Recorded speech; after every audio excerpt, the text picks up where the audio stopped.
At some point during your college career, you're going to be asked to write a project proposal.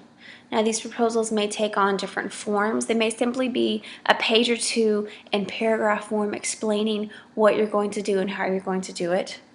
Or it may require something a bit more formal and structured and have a specific format for it and be a much, much longer document with more detail. But regardless of how these are structured, project proposals should answer 5 very important questions. The first one, what are you going to do?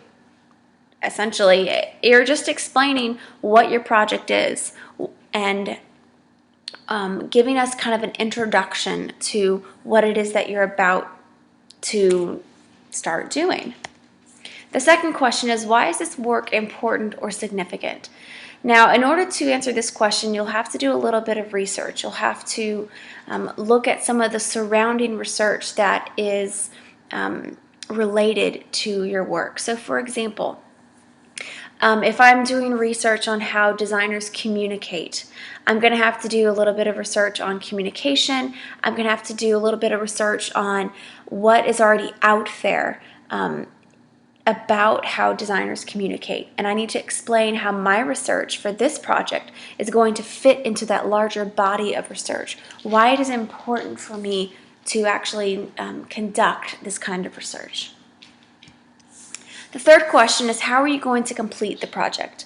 To answer this, you need to tell your instructor what you're going to do to make this project come about. What kind of actions are you going to take? If it's a more research library-based project, you're going to perhaps give some initial sources that you're going to dig through and pull information from.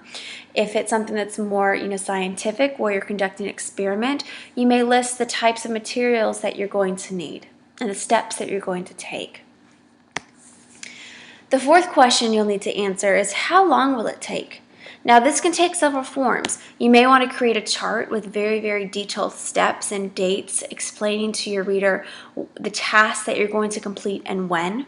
Or maybe something that's a little bit more loose, where you just have months or weeks where you list some objectives and a rough outline of how you're going to complete your project. But regardless of how it's structured, you need to explain how long it's going to take and how you're going to budget your time to complete this project. And finally, question number 5. What are the outcomes or the intended results? Now, you can wrap all of this up in a conclusion for your proposal. What you need to do is you need to explain what you're expecting to get out of this research. What are your intended goals? What are you hoping will be at the end of this project? Some important things to remember. Now, like I said, these proposals can take on many different forms depending on the situation and the requirements, so it's always very, very important to follow directions. Your instructors might have a particular way that they want these proposals to be formatted. They may want something that's more structured, with a very particular form and a very particular order that they want you to follow.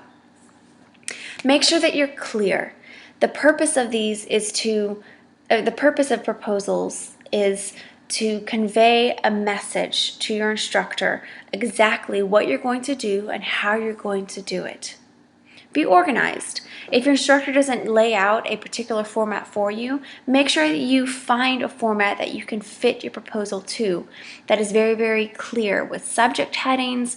Sometimes you can use bullets and numbering, and that's much more appropriate than paragraphs, because it will present your message in a much clearer way.